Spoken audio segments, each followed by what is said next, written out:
नमस्कार विद्यार्थी मित्रांनो, मी संदेश. नोकर भरती या यूट्यूब चॅनलमध्ये आपल्या सगळ्यांचं पुन्हा एकदा स्वागत करतो. BMC म्हणजेच बृहन्मुंबई महानगरपालिका लिपिक आणि कार्यकारी सहाय्यक पद भरती प्रक्रिया जी आहे याची परीक्षा सध्या सुरू आहेत. भरती परीक्षा अंतर्गत पाहू शकता 2 डिसेंबर 2024 पासून वेगवेगळ्या सत्रांमध्ये ही भरती परीक्षा घेतली जात आहे.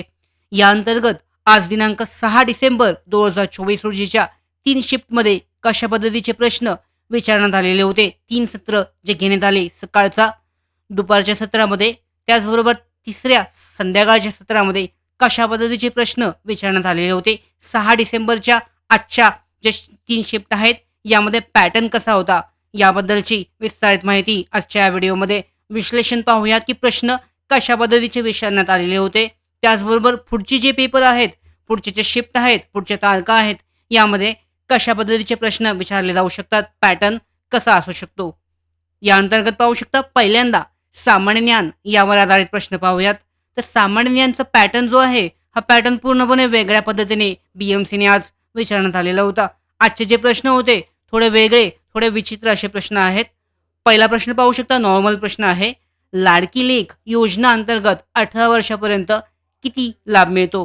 जो लाभ आहे, किती आर्थिक लाभ दिला जातो लाडकी लेख योजना अंतर्गत 18 वर्षापर्यंतची ज्या मुली असतात यांच्या जो लाभ दिला जातो याबद्दलचा प्रश्न विचारण्यात आलेला होता. आर्थिक लाभ जो आहे तो किती दिला जातो. प्रश्न क्रमांक 2 होता, मालाड सांडपाणी प्रकल्प पाणी कुठे सोडले जाते? तर पाहू शकता थोडा विचित्र प्रश्न, जीकेच्या बाहेरचा प्रश्न आहे. मालाडची सांडपाणी प्रकल्प आहे, मालाडचा मुंबईमधला सांडपाणी प्रकल्प, याचं पाणी कुठे सोडलं जातं असा प्रश्न आहे. तर यामध्ये पाहू शकता खाड्यांची नावं यामध्ये देण्यात आलेली होती. त्याच्या विविध खाड्या आहेत मुंबईमधल्या, या मुंबईतल्या खाड्यांमध्ये हे पाणी सोडलं जातं आणि त्या खाड्यांचं नाव तुम्हाला बरोबर ओळखायचं होतं. अशा पद्धतीचा हा प्रश्न होता. प्रश्न क्रमांक 3 आला होता, पाहू शकता याच्यामध्ये GK GS मध्ये. यामध्ये दया मारुती पवार यांचं जे टोपण नाव आहे हे टोपण नाव यामध्ये विचारण्यात आलेलं होतं. दया मारुती पवार यांचं टोपण नाव काय आहे अशा पद्धतीचा हा प्रश्न होता. चौथा प्रश्न पाहू शकता, विनोबा या हे कोणत्या लेखकाचे टोपण नाव आहे? म्हणजेच विनोबा या नावाने कोणत्या लेखकाने टोपण नाव, म्हणजे लेखकाने जे आहे लेखन केलेलं आहे टोपण नावाने, अशा पद्धतीचा हा प्रश्न विचारण्यात आलेला होता. याबद्दलचा प्रश्न सुद्धा होता. यामध्ये जे 2 आहेत टोपण नावासंदर्भाचे लेखक आणि साहित्यिक या संदर्भातले 2 प्रश्न आलेले होते. यानंतर पाहू शकता, मुंबई पश्चिममध्ये 2023 मध्ये किती लोक मेले अशा पद्धतीचा हा प्रश्न विचारण्यात आलेला होता. थोडा वेगळा असा प्रश्न आहे. यामध्ये हजारावरची संख्या देण्यात आलेली होती प्रत्येक साठीची 4 ऑप्शनमध्ये. आणि असा प्रश्न होता की मुंबई पश्चिम, मुंबई वेस्टमध्ये 2023 मध्ये किती लोक मेले अशा पद्धतीचा प्रश्न जो आहे हा विचारण्यात आलेला होता. 2023च्या चालू घडामोडी अंतर्गत थोडासा वेगळा पॅटर्नच्या बाहेरचा प्रश्न हा होता. याचा बहुतेकांचं प्रश्नाचं उत्तर जे आहे चुकलं असणार आहे. 6वा प्रश्न पाहूयात, मुंबईच्या सहकारी बँकेचे किती ATM सध्या मुंबईत आहेत? म्हणजे मुंबईची जी सहकारी बँक आहे, सहकारी बँकेचं नाव देण्यात आलेलं होतं आणि या बँकेचे ATMची जी संख्या आहे ही विचारण्यात आलेली होती की एकूण किती ATM मुंबईमध्ये आहेत. त्याच्यामध्ये संख्या देण्यात आलेली होती आणि बरोबर पर्याय तुम्हाला ओळखायचा होता. हा सुद्धा प्रश्न थोडासा वेगळाच आहे, कठीण असं मानू शकता याच्यामध्ये. 7वा प्रश्न विचारण्यात आलेला होता, भारतात 2023 मध्ये तयार झालेले नवीन विमानतळ. तर मला पाहू शकता 2023 मध्ये सुरू झालेले जे नवीन विमानतळ आहे याबद्दलचा प्रश्न विचारण्यात आलेला होता. महाराष्ट्र आणि भारतामध्ये पर्यायामधून अचूक उत्तर तुम्हाला यामधून ओळखायचं होतं.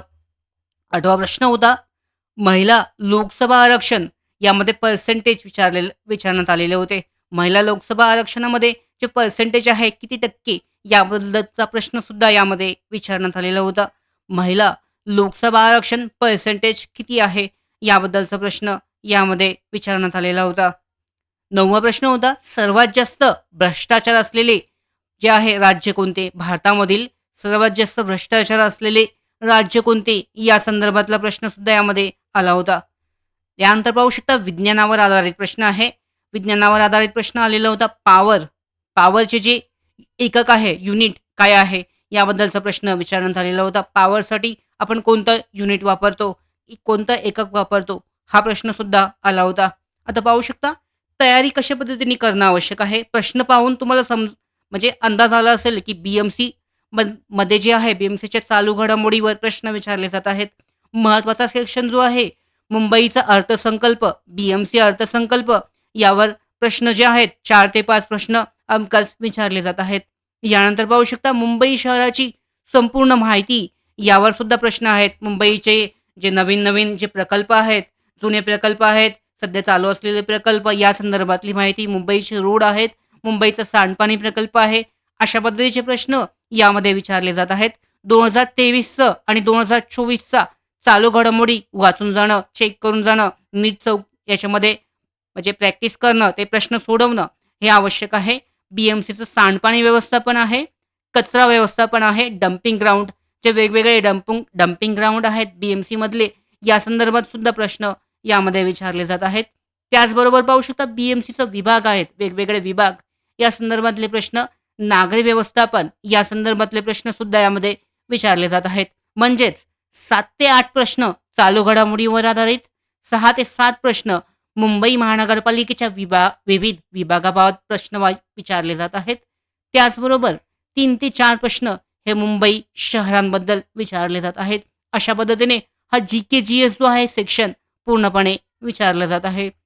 यानंतर पाहूयात गणित आणि बुद्धिमत्ता सेक्शन कसा आहे. तर पाहू शकता गणित आणि बुद्धिमत्ता सेम पॅटर्न जो आहे पहिल्यापासून फॉलो होत आहे. कारण याच्यामध्ये प्रश्न जे आहेत चेंज करता येत आहेत. पाहू शकता बॉक्स पझलवर आधारित 2 प्रश्न आले होते. फ्लोअर पझलवर आधारित 2 प्रश्न आहेत. रो अरेंजमेंटवर, बैठक व्यवस्थेवर 2 प्रश्न, सर्कल सिटिंग पझल जी आहे यावर 1 प्रश्न आहे. डायरेक्शन दिशावर 2 प्रश्न आहेत. ब्लड रिलेशनमध्ये नातेसंबंधामध्ये 1 प्रश्न आलेला होता. पाहू शकता प्रश्न देण्यात आलेला आहे. ए आणि प्लस इज इक्वल टू ए ही म्हणजे ए ही बी ची मुलगी आहे. मग एस आणि आर यांचे नाते काय? अशा संदर्भातला जो प्रश्न आहे नातेसंबंध ब्लड रिलेशनमध्ये विचारण्यात आलेला होता. आजचा जो शिफ्ट आहे दुसऱ्या शिफ्टमध्ये हा प्रश्न होता. ए आणि बी, ए ही बी ची मुलगी आहे. मग एस आणि आर यांचे नाते काय? अशा संदर्भातला प्रश्न जो आहे आजच्या BMCच्या दुसऱ्या शिफ्टमध्ये विचारण्यात आलेला होता.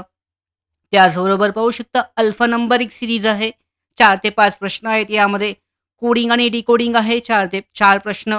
सायलॉजिस्मवर 2 प्रश्न आहेत. विसंगत घटक ओळखासाठीचा प्रश्न आला होता पाहू शकता बुद्धिमत्तामध्ये. मोबाईल, लॅपटॉप, गीझर आणि कॉम्प्युटर यामधून तुम्हाला विसंगत घटक जो आहे तो ओळखायचा आहे. तर यामध्ये पाहू शकता गीझर हा विसंगत घटक आहे. डॉक्टर, लॉयर, टीचर आणि चिल्ड्रन यामधून विसंगत घटक तुम्हाला ओळखायचा आहे. तर हे 2 प्रश्न सुद्धा यामध्ये आले होते. ऑड मॅन आउट, विसंगत घटक ओळखासाठीचा. यानंतर मराठी व्याकरण कसं होतं पाहू शकता. मराठी व्याकरणमध्ये पहिला प्रश्न जो आला होता प्रयोगाची व्याख्या विचारण्यात आलेली होती. भावे प्रयोग, कर्मणी प्रयोग, प्रयोगाचे वेगवेगळे प्रकार या संदर्भात प्रश्न आला होता. वाक्य आलं होतं. समासामध्ये पाहू शकता एक कर्मधाराई समास कोणत्या समासाचा उपप्रकार आहे याबद्दलचा प्रश्न होता. अलंकारिक एक शब्द आला होता. उतारा 5 प्रश्न. तर उतार्यामध्ये पाहू शकता इंग्लिश आणि मराठी या दोन्ही सेक्शनमध्ये उतारे जे येत आहेत यामध्ये जास्त वेळ जो आहे विद्यार्थ्यांचा जात आहे. कारण 5 प्रश्न सोडवताना जो वेळ लागत आहे तो जास्त लागत आहे. उतारा वाचवा लागत आहे यामध्ये. यानंतर पाहू शकता वाक्यपृथक्करणमध्ये विधेयक, उद्देश, विस्तार याबद्दल सुद्धा एक प्रश्न होता. क्रियापद ओळखण्यासाठी सुद्धा एक प्रश्न आहे. रिकाम्या जागा भरा 1 ते 2 प्रश्न होते. समानार्थी शब्दामध्ये पाहू शकता केसला समानार्थी शब्द विचारण्यात आलेला होता. विरुद्धार्थी शब्दामध्ये समाज या शब्दासाठी जो विरुद्धार्थी शब्द आहे तो सुद्धा विचारण्यात आलेला होता 1 गुणांसाठी. म्हणी आणि वाक्प्रचारांचा अर्थासाठी 1 वाक्प्रचार आला होता पाहू शकता. बुडत्याचा पाय खुलत हा जो वाक्प्रचार आहे या वाक्प्रचाराचा अर्थ सांगायचा होता. हा 1 प्रश्न यामध्ये आला होता.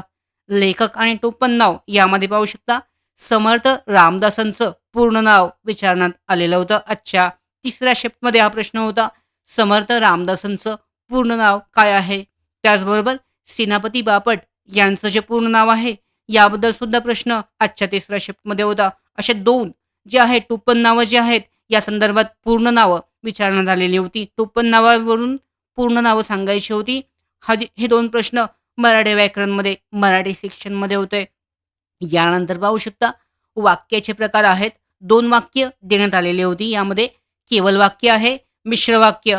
केवल वाक्य किंवा मिश्र वाक्य 2 मधली 2 मधला एक प्रश्न जो आहे, हा आला होता यामध्ये. केवल वाक्य ओळखायचं होतं म्हणजे दिलेलं वाक्य कोणतं वाक्य आहे, या संदर्भात प्रश्न होता. शुद्ध लेखन संवादात पाहू शकता संपूर्ण वाक्यातील जो अशुद्ध शब्द आहे, हा ओळखायचा होता. कोणता शब्द शुद्ध आहे, अशुद्ध आहे या संदर्भातला प्रश्नसुद्धा यामध्ये विचारण्यात आलेला होता. शेवटचं सेक्शन इंग्लिश ग्रामरमध्ये पाहू शकता सेम टाईपमध्ये पॅसेज विचारण्यात आलेला होता. पाराजंबल होते. इडिओम अँड फ्रेजेस म्हणजे म्हणी आणि वाक्प्रचार आहे. समानार्थी विरुद्धार्थी शब्द यामध्ये सुद्धा स्पेलिंग करेक्शन आहे. एरर स्पॉटिंग आहे. सिलेक्ट द अप्रोप्रिएट वर्ब आहे. अशा पद्धतीचे प्रश्न यामध्ये आजच्या जी BMCची मुंबई महानगरपालिका लिपिक आणि कार्यकारी सहाय्यक पद भरती 1846 जागांसाठीचा 6 डिसेंबर 2024 रोजीच्या पहिल्या 3 सत्रांमध्ये सकाळ, दुपार आणि संध्याकाळ तिन्ही सत्रांमध्ये अशा पद्धतीचे प्रश्न आज विचारण्यात आलेले होते. या सेक्शनवरून तुम्हाला अंदाज येऊ शकतो, या सेशनवरून तुम्हाला अंदाज येऊ शकतो की कशा पद्धतीचे प्रश्न पुढच्या सेक्शनमध्ये पुढचे ज्या दिवस आहेत, पुढच्या शिफ्ट आहेत, कशा पद्धतीचे प्रश्न विचारले जाऊ शकतात आणि त्या पद्धतीने तुम्ही तयारी करू शकता.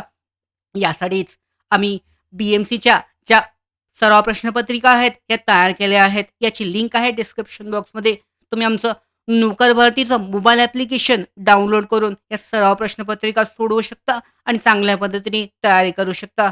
या भरती संदर्भातल्या पुढच्या महत्त्वाच्या अपडेट्स मिळवण्यासाठीच नोकर भरतीच्या यूट्यूब चॅनलला सबस्क्राईब करा.